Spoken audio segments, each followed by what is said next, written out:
Hello everybody, it's Bill Ruggiero again from New York Center and another quick video on just the downloading and installation of the SARA program. So as we left off in the last video, you get to this particular page after you set up your web account, and you should be able to click on the download and install SARA link, which will take you to a page like this.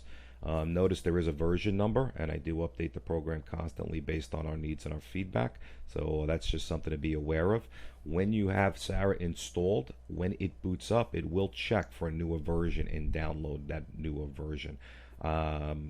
So that seems to be working well. Sometimes the data files don't always come across if there's new setups and such, but we'll talk about that later. You can set up different predefined or presets that you will and store them wherever you want on your computer.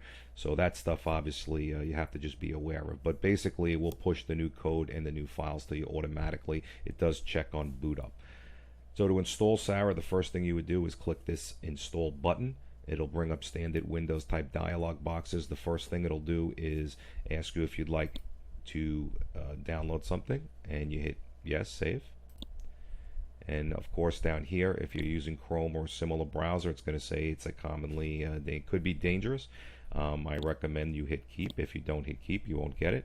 But once you download that little setup program, you just hit start, click on it I should say, and you'll be walked through the installation process. Now I'm not going to install it on my machine right now because it's a development machine, but you go through the different dialog boxes and you should see ZNY swap, and then you know it comes right from my website. Now once that's installed, you will have a shortcut under your start menu down here. So you'll see a SARA shortcut. I currently don't have an icon. If anybody has an icon that they want me to put out for SARA, please feel free. And submit it to me or make the suggestion, and we'll see, because I'm not an artist.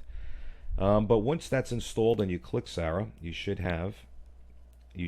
boot up, and it will look. You won't see this picture, but what you'll actually see is a blank screen. And we'll walk through that on the next video. This was just for the installation.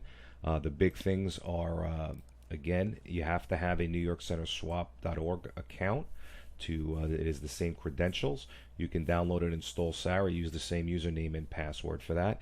Do make sure please that your email is valid, because any password recovery or changes that you want to make are all based off your email when the website emails you back. I do not have direct access to your passwords. All I can do is reset them.